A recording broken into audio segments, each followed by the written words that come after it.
Mic check one, Yo, two. get out of here with them weak ass shoes, yo. Balls deep. I'm talking about balls deep. I'm talking about balls deep in love. I'm talking about balls deep. I'm talking about balls deep. I'm talking about balls deep in love. Welcome, Balls Deep fam, to another episode of Balls Deep with Devin and Jovan. It's now season 2, episode 21.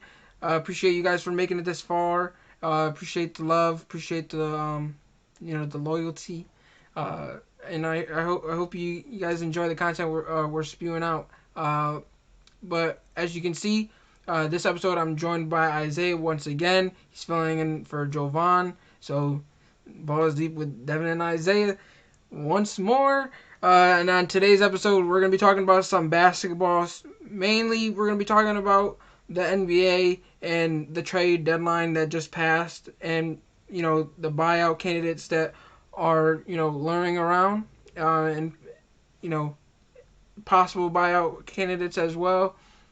But before we get started, make sure to like, follow, and subscribe if you haven't already. Make sure to leave a review, a comment. We appreciate you guys. If you, make sure to give us a 5-star review. That's the only way for us to expand and become bigger than we actually are.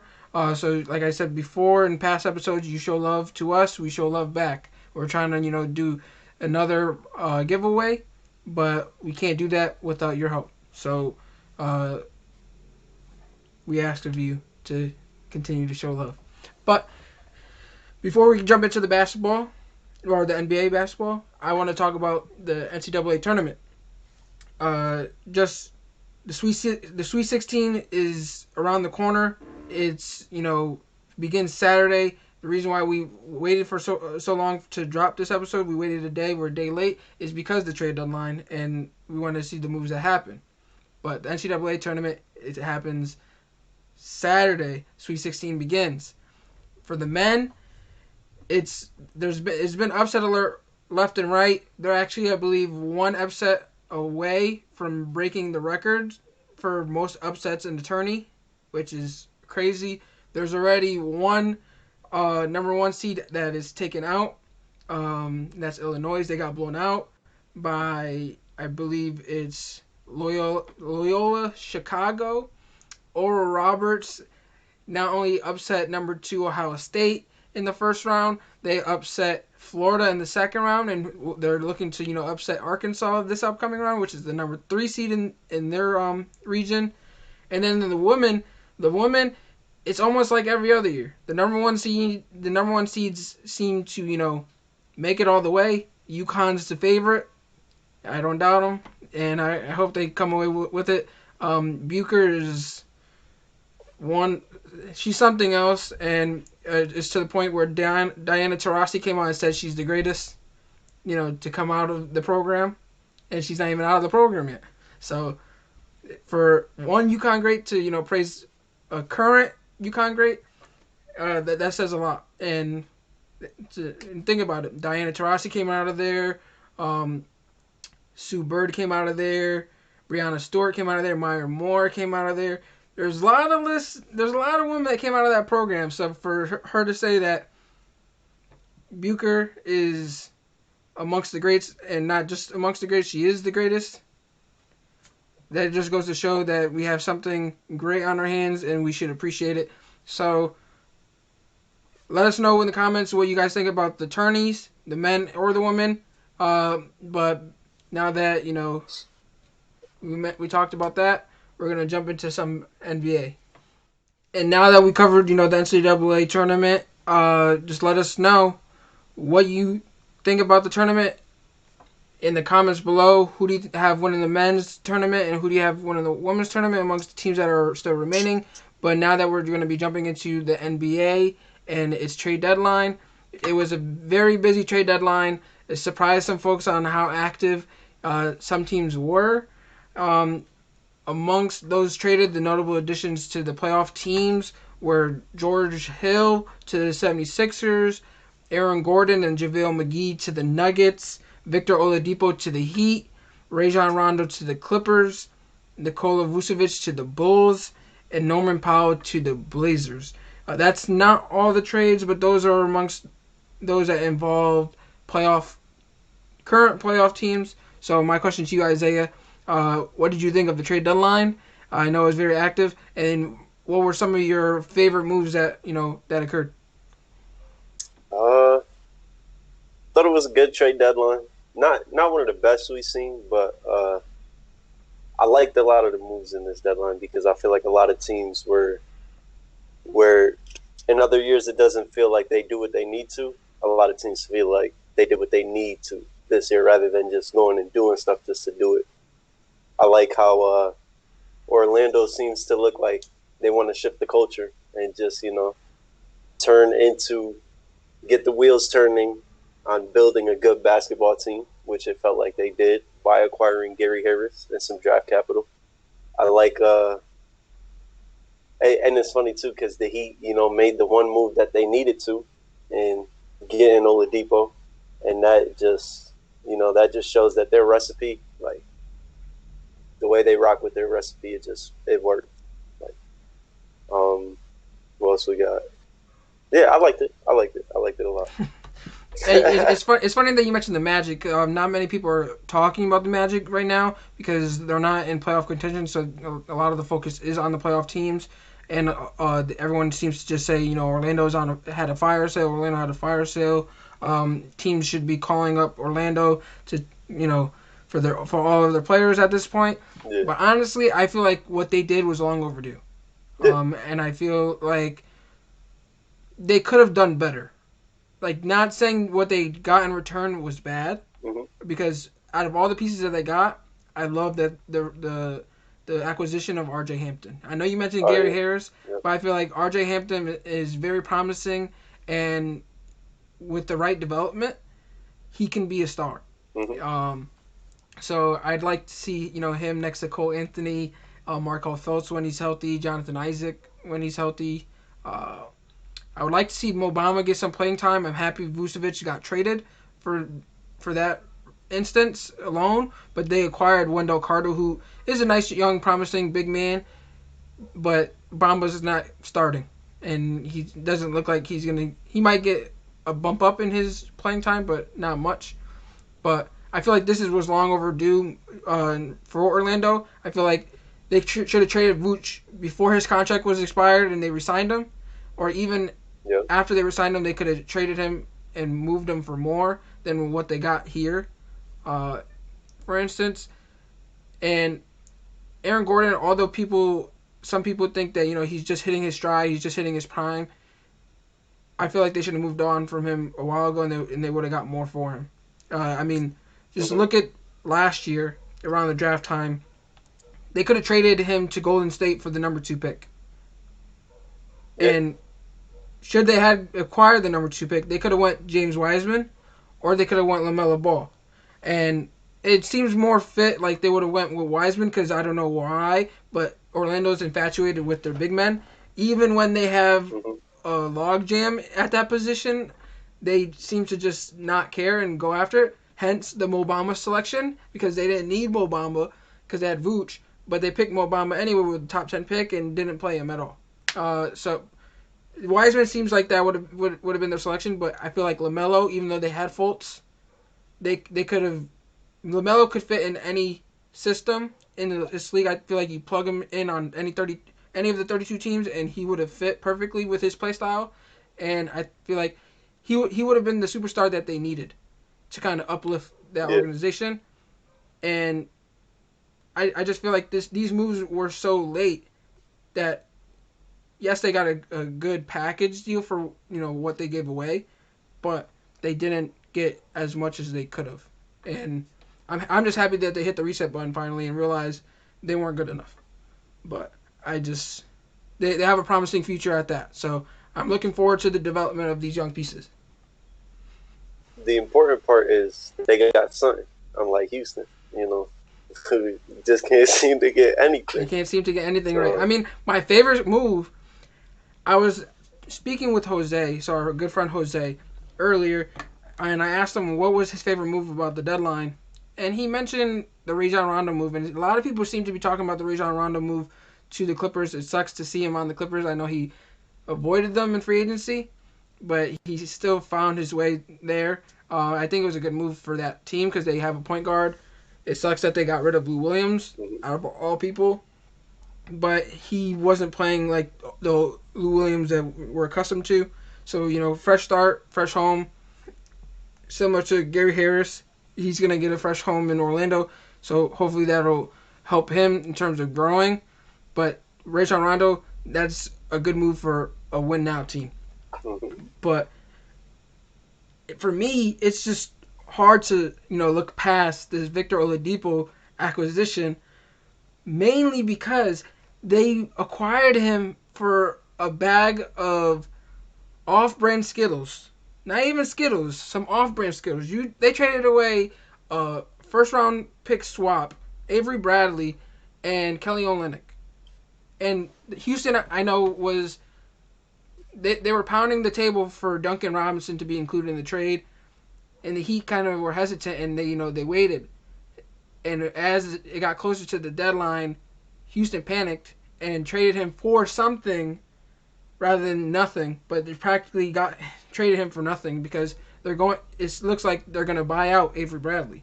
So now you got Kelly Olynyk and a first round swap for Oladipo, and it doesn't make any sense. But and then with the Heat, it seems like another buyout candidate in LaMarcus Aldridge. They seem to be the favorite to acquire him.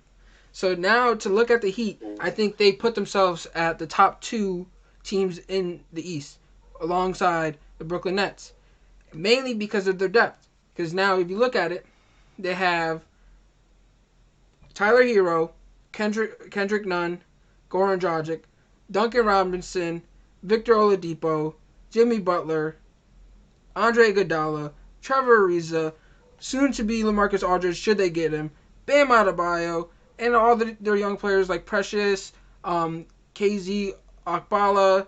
Like, bro, this team is stacked, and I think they're the closest. They're probably the best chance of beating the Nets in the Eastern Conference.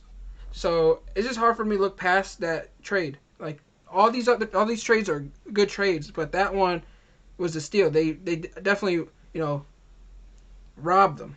To add on to what you said about the Heat and the Nets, I feel like there's a little bit of pride that goes into making the finals last year, and I still feel like even though the Nets are obviously the A team in the East, the Heat are still the team to beat. Because yes, the Nets are talented. But, we've seen plenty of times in the NBA, even if we go back to last year with the Clippers, where hard work beats talent all times. And so Sure. I think what they did right now at this trade deadline was ensure that they'll be in the Eastern Conference Finals, right? And with a team like that, all you have to do is play good D, come that time, and then that's how they got to the finals last year. So I think with the moves they made, should they get LaMarcus Aldridge, they're still the team to beat in the East, which I love. Yeah, and they made a minor acquisition as well. I don't know how to pronounce his name, so I'm not going to butcher it. But they acquired another big from the Kings, so that's good. That's a good, another good depth piece. Mm-hmm. So whether you're a fan of Oladipo or not, he's an upgrade over Avery Bradley, and he's got some star power in him. He's someone who can play every part that you need him to. If it's defense, offense, 3-point, whatever, he'll be in there and he'll get it done. So his shooting ability might be down this season in comparison to years past, but he's not the number one guy. He's going to be the number two behind Jimmy, and they have Bam there to rely on too. You got Duncan and Tyler Hero, and they'll make the shots when you need them to. So he's just got to go in and play his part, and we know he's going to work hard and have that Miami. He's going to embrace that Miami culture, and that's why I think the acquisition is really good. And another acquisition, although I was talking about how Orlando hit the reset button, I did not expect the Bulls to go out and acquire Vucevic, and I think that's a really good acquisition. You get an all-star big to pair with Zach LaVine, who's an all-star, Kobe White, who's a promising young guard in the league, And although they were trying to shop Lauri Markkinen, uh, he should be a very interesting pair with Vooch because they're going to be able to stretch the floor.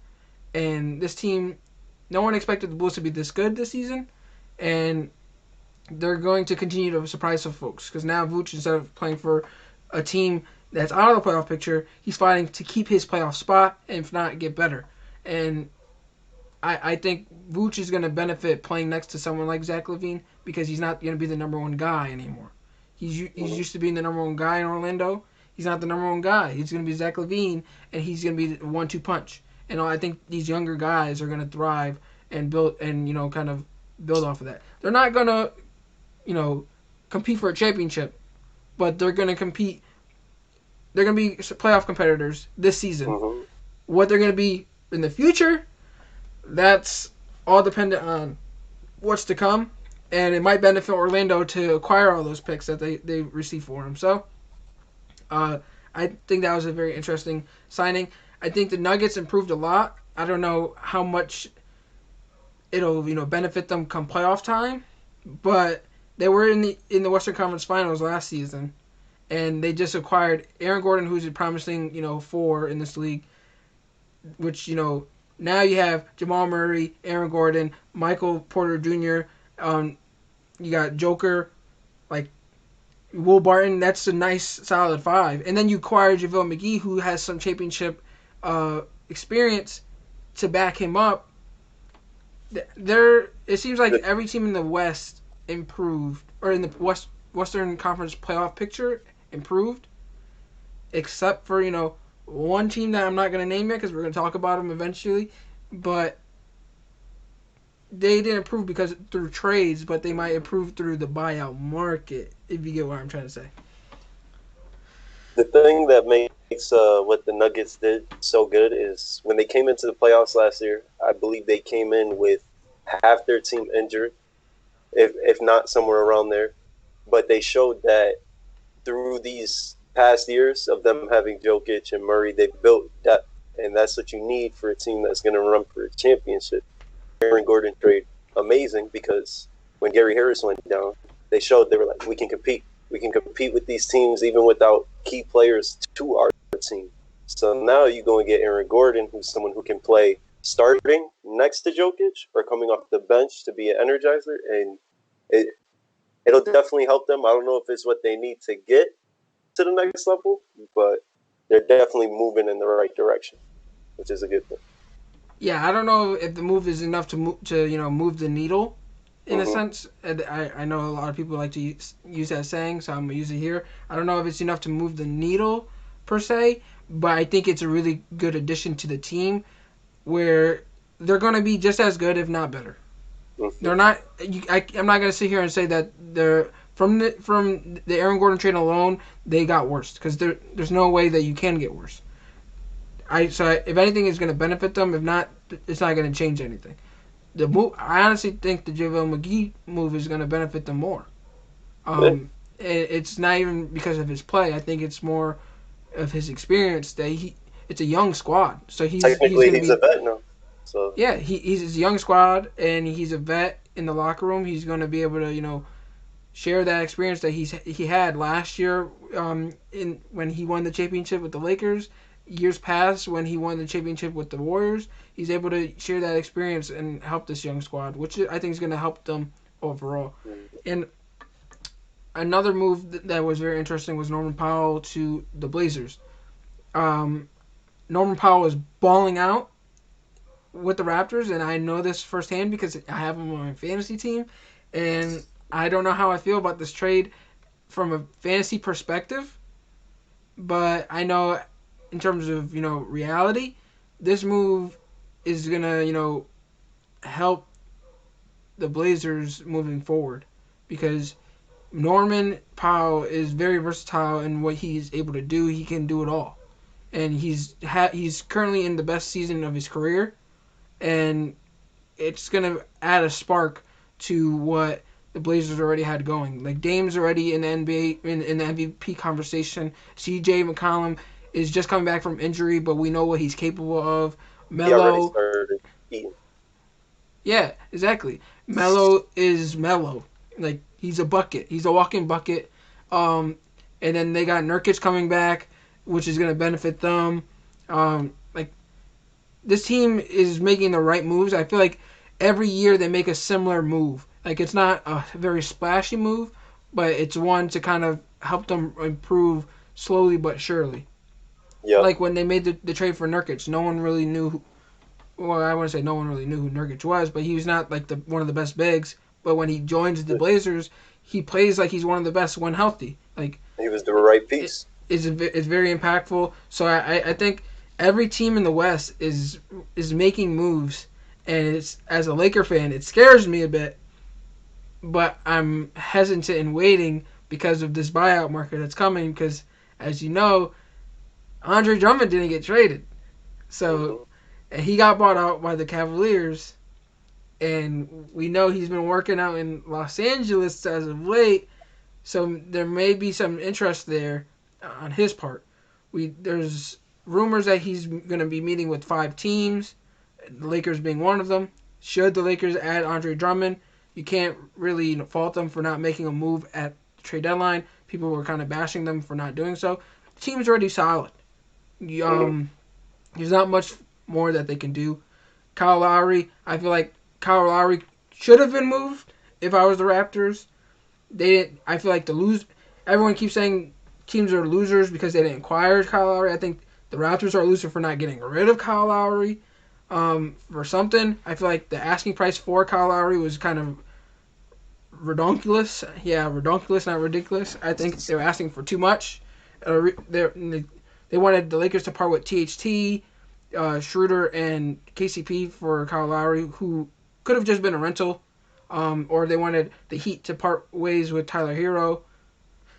I don't think it was worth it to trade that for Kyle. And I think they asked from the Sixers. They wanted Thibault, they wanted Maxi, and Two something else. packs.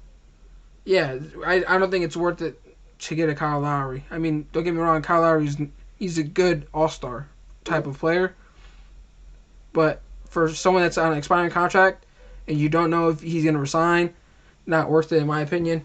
But there's teams that are looking at this buyout market and they might be able to prove. There's Drummond, there's Aldridge, Avery Bradley I mentioned might get bought out. Hassan Whiteside might get bought out. There's some pieces out there that can be added to these championship teams or playoff contenders that can help make them make a championship push. And I think, for example, Andre Drummond to the Lakers is a move that the Lakers need to make. And I say need because they're in dire need of a big man, but not just a big man. If you get one of Drummond's caliber, it'll help you come the finals to when you got to play someone like the Nets or the Heat, or even on the way there because we were already talking about how the West got so strong. But Hmm. you also alleviate Anthony Davis when he has to come back from injury, so he doesn't have so much pressure on Yep. him. Defensively, you have Drummond there, so he can take it easy a little bit to kind of gradually come back and get his legs under him, so he doesn't get hurt again. So my question to you is, what do you think about this buyout market? I know you're a Laker fan, so give your opinion out there about what's to come for them. So for the Lakers, I believe our championship aspirations this year relies on us getting Andre Drummond because I've seen people say like, well, I forget where I saw it, but they said Andre Drummond is the type of person to get you 20 and 10 or 20 and 20 at all, which I 150% agree with because I know where they're coming from, right? But when you add them to a team that has the best player in the league and the best big in the league, then all of a sudden that 20 and 10, that 20 and 20 is deadly to whatever team you're facing. And right now, the best example that I could give of the Lakers that I've seen was they said we look like a peanut butter and jelly sandwich, right? But without the 2 pieces of bread. And without those 2 pieces of bread, we look like just a hot mess. on the table. Like this, we have moments where we can't score for 4 or 5 minutes, and that's killer to an Embiid. So you add someone like him in there, we can, probably inch out a few of these games, win a few of these games without our stars in. And actually, I think adding him through the buyout market, I think we could search for another buyout player, but I did like what Damian Jones brought to the team. He brought an energy that we definitely needed. And I say get Drummond back, get him back, and get Damian Jones back in there, and then wait for our two guys to come back, and we'll But be straight. they're talking about using one of the last roster spots for Avery Bradley, who might get bought out because we're familiar with him because he played with us last year, and he played a really important part last year for us before the bubble. He played really well, and we kind of missed him in the bubble. So to get him back and help defensively on the wing, and kind of shut down the best opposing wing player, and then get a Drummond as well defensively, that's going to help us immensely. Although I do believe Drummond is the more important piece because we do need a big. We need some size, and you mentioned 2020 and not do anything. That reminds me of Kevin Love when he was on the Timberwolves. The dude averaged like 30 and 20. Like he was a walking double double. You can even say triple double. That man was ridiculous. I'm not saying he sucked as a player because we've seen what he was able to do with the Cavs when he did play. He won a championship, but he's not. He wasn't the number one option.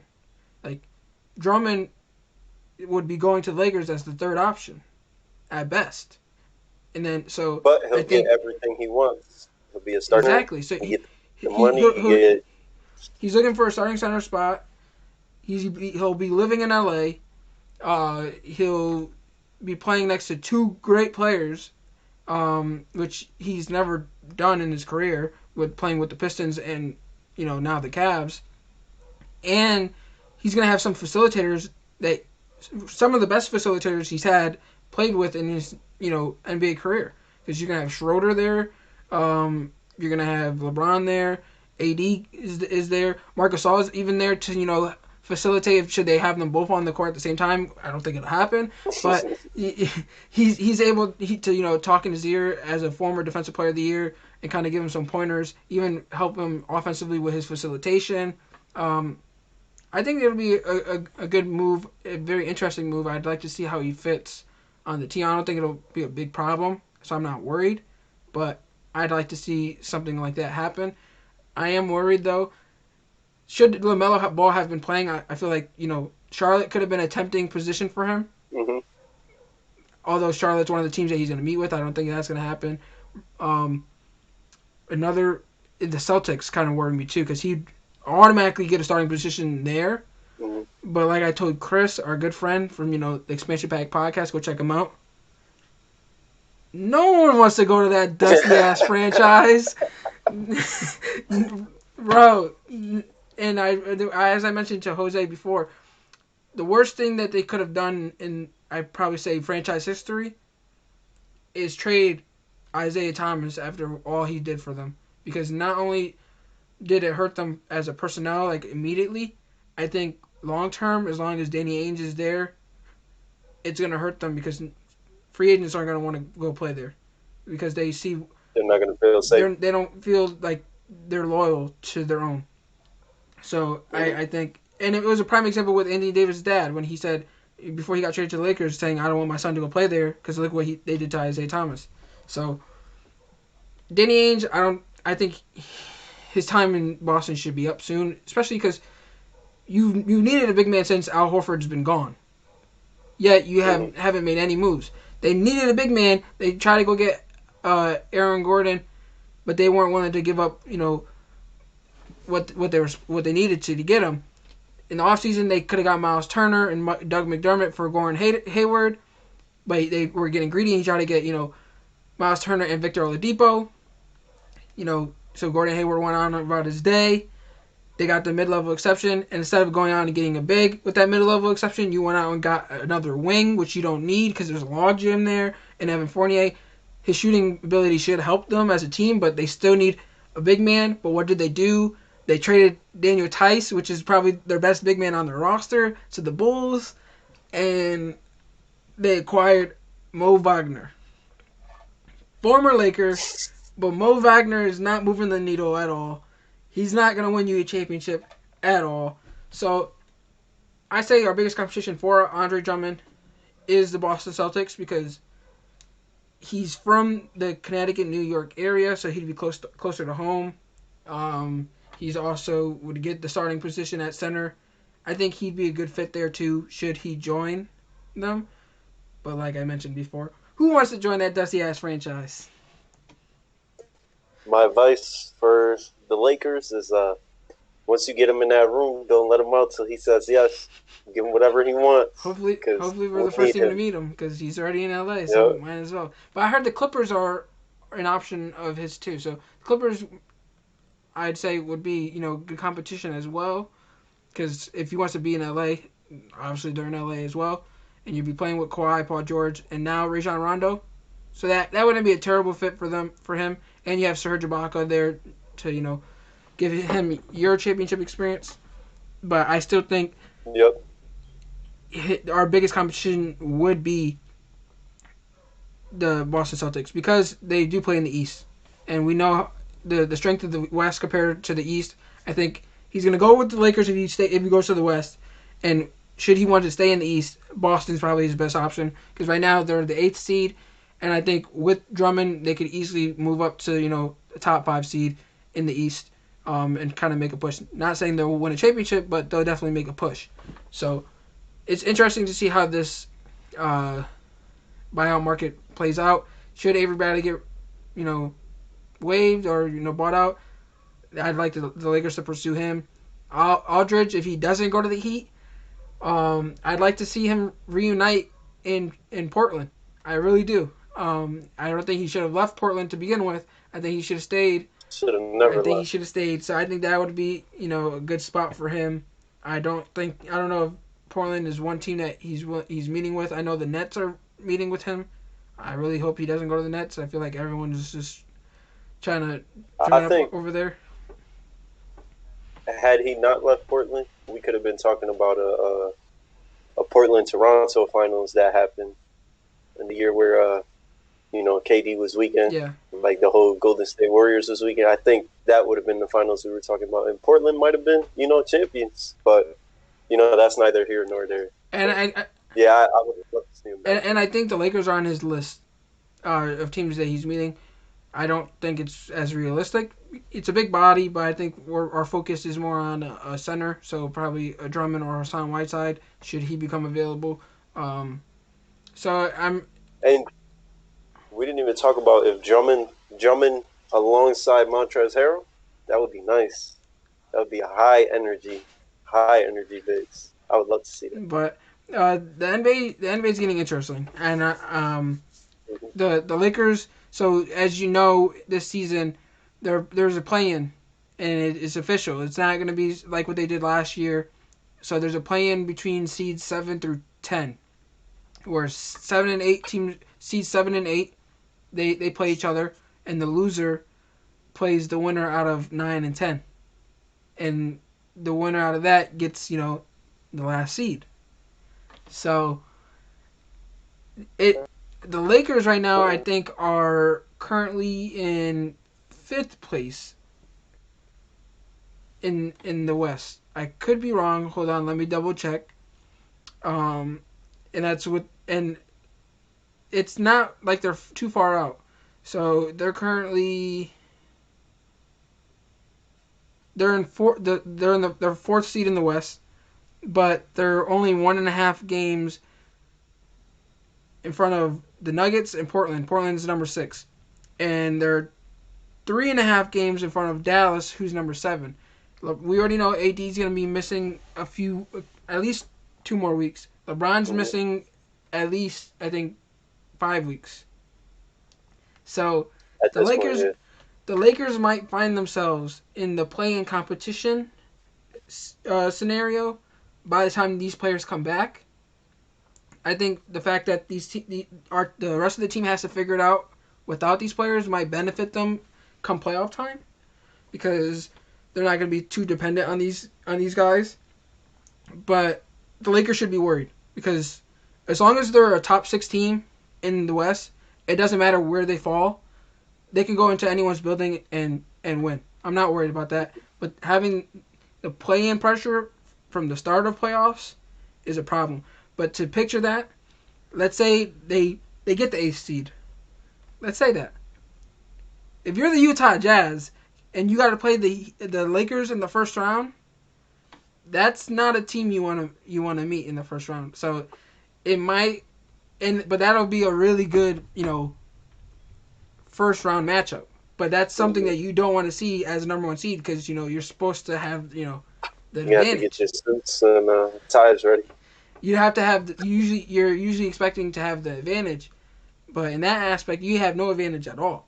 So that's certain possibilities that could play out because of these injuries from the Lakers, but it could happen to any other team in terms of like the way the cards fall or the dominoes fall for the rest of the season because of this play-in tournament, which I'm excited for honestly because I enjoyed the play-in tournament last year for the bubble. So now I like that they incorporated it into this season and might carry on moving forward depending how it plans out. But it adds another element to playoff basketball that we didn't have before, so it makes things more interesting. It almost feels like a March Madness, but with the pros. Mm-hmm. You don't have anything there? I would say, the NBA is still a business, so don't sleep on if JJ Redick does get bought out. No, he got traded. Oh, he did? Where'd he go? He went to Dallas. Oh, okay. That's a beautiful move for Dallas. JJ Redick was an underrated move for the trade deadline. I think the Dallas Mavericks are in there for Drummond too. So we gotta watch out for them. That's an interesting matchup for them.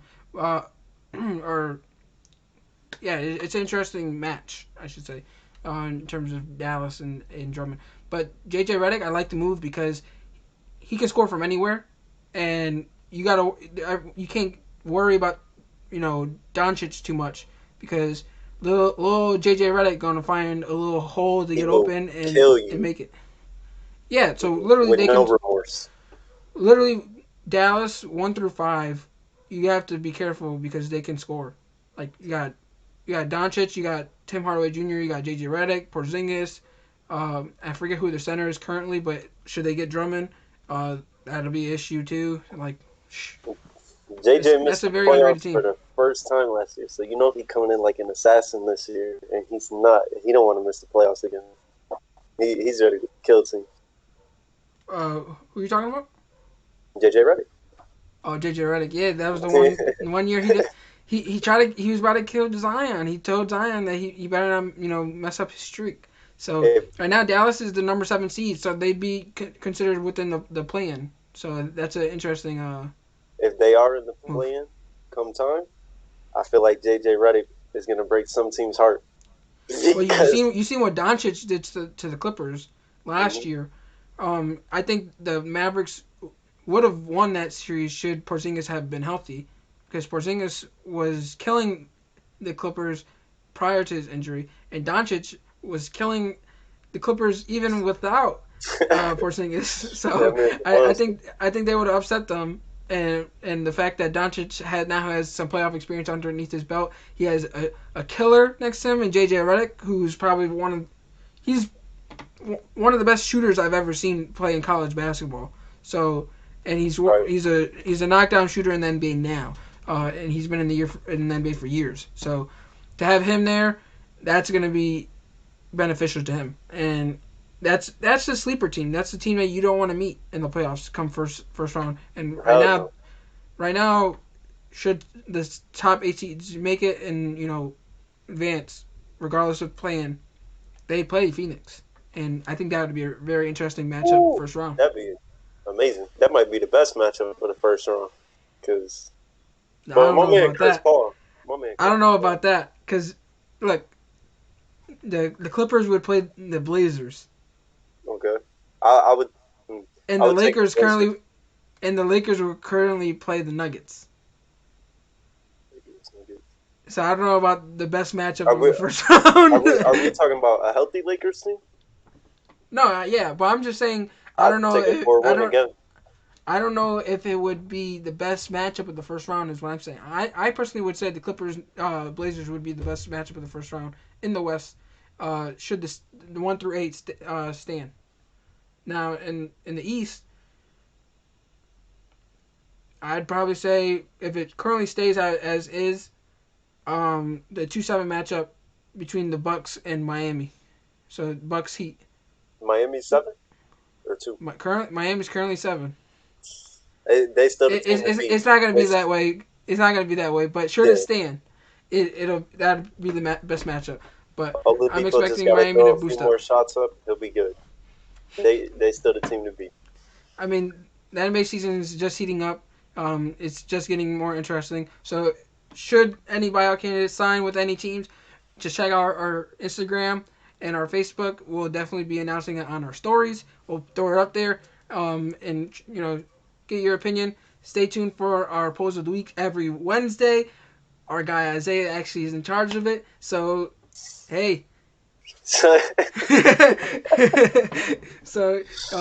show some love to our post of the week. He works hard in making those happen. And Saturday is UFC 260. So if you're a big UFC fan, go check that out. Francis Ngannou, Stipe Miocic.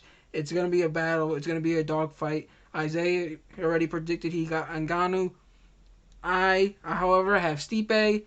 I don't think Ngannou wins unless he knocks him out. But hey, anything can happen, especially when you're Ngannou. So, so make sure to tune into that and check out our guys at the Expansion Pack Podcast.